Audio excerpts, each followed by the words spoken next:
People demand for resignations of cabinet ministers, of MLAs, MPs, of home minister, of prime minister, but nobody talks about the real issues. Nobody protests on the real issues. The entire issue lies in the democratic structure, in the electoral framework of our country. Since our Indian independence, since the day Indian constitution has been drafted, we have been following an indirect form of democracy, a parliamentary form of democracy, which was borrowed from England.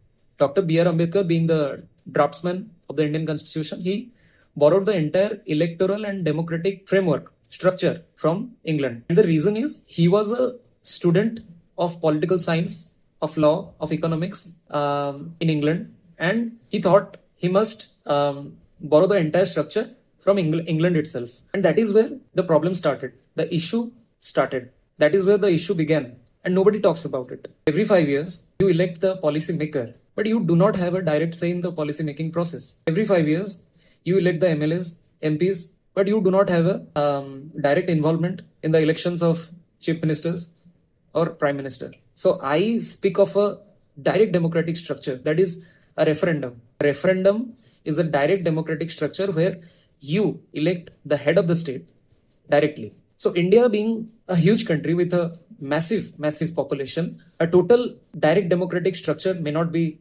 practicably it may not be possible, but we can make a hybrid form of democracy where even when you elect the MLAs or MPs, you have at least a say in the policy making process, a participatory form of democracy. So by this, you make the general public feel that they are in a democratic process.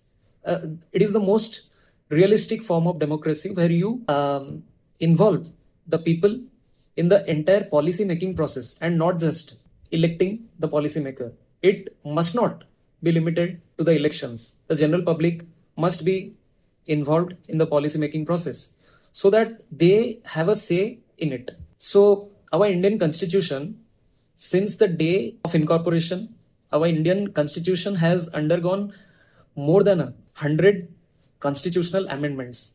The last one being the 106th constitutional amendment, which spoke about Nari Shakti Vandan Adhiniyam and the delimitation bill, representation of women in the Lok Sabha, in the state legislative assemblies, and in the state legislative assembly of Delhi, and the delimitation bill, which has been a big issue all over India. However, thing is, if more than 100 constitutional amendments have been made over the years, then why not people protest against this very democratic electoral framework and structure? Why not people protest and urge the government to change the entire democratic structure of India? Because we are fed up with this indirect form of democracy. In an indirect form of democracy, you can never ever expect transparency or accountability from the government.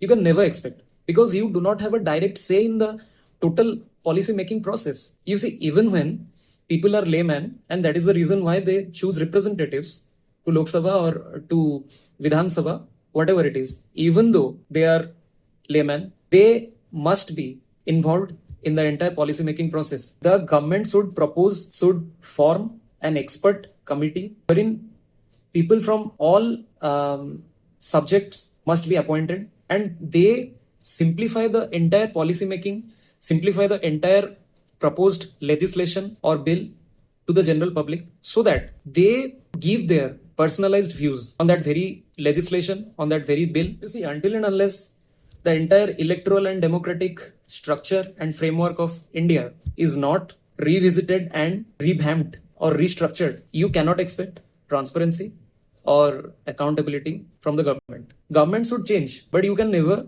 expect a transparency. You can never expect an accountability from the government. You see, change is the law of nature. आज BJP है, कल कोई और party आएगी, पर वो democratic structure, वो जो electoral framework वही रहेगा. That is not going to change. And that is exactly what I'm saying. We need to protest against the entire democratic structure and electoral framework of the country, of India.